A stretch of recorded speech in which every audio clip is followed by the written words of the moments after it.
Foundations. Foundation 7.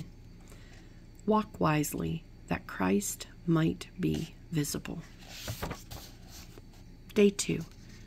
Walking the narrow road. Given a choice, we typically choose the shortest, easiest path to get to where we're going.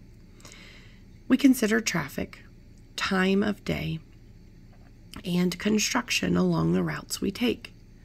No one signs up for a bumpy, difficult, tedious journey.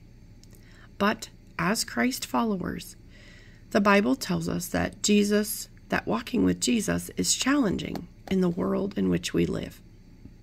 What's so hard about it, you ask? Well, for starters, it is not the way other people live. You have only to look to television, social media, or friends at school to see what I mean. Jesus said that the gate and the path that lead to life are narrow, and there are few who find it.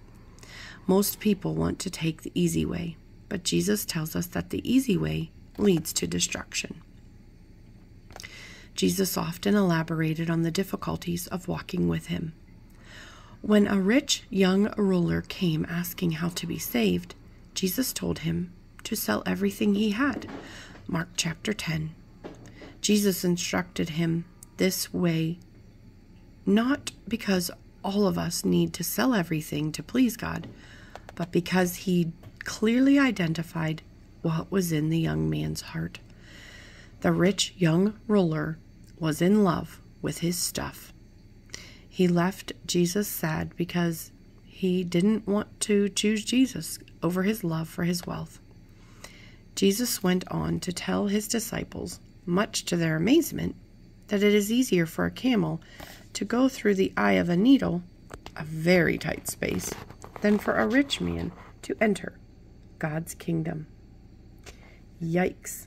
If you find the needle's eye daunting, then Jesus' words in Luke 9:23 will be equally alarming.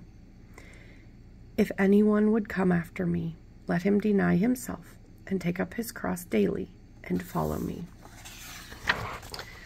Not too long after Jesus spoke these words, the disciples came to understand the full meaning of take up your cross as they watched Jesus carry one to Calvary.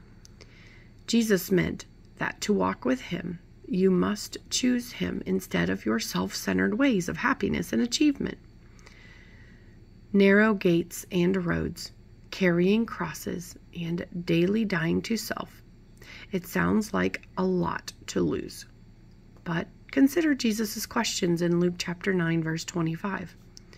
What does it profit a man if he gains the whole world and loses or forfeits himself?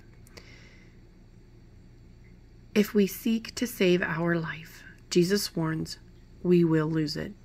But if we lose our life for Jesus' sake, we will find it.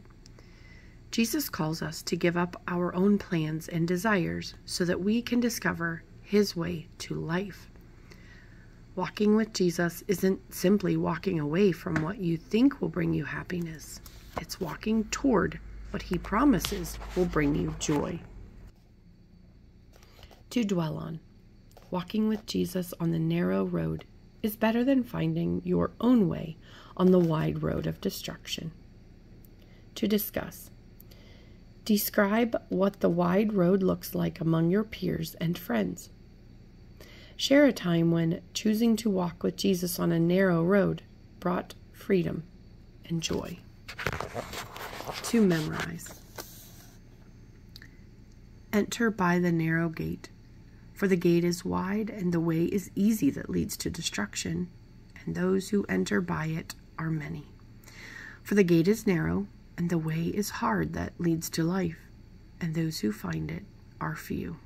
Matthew chapter 7, verses 13 and 14.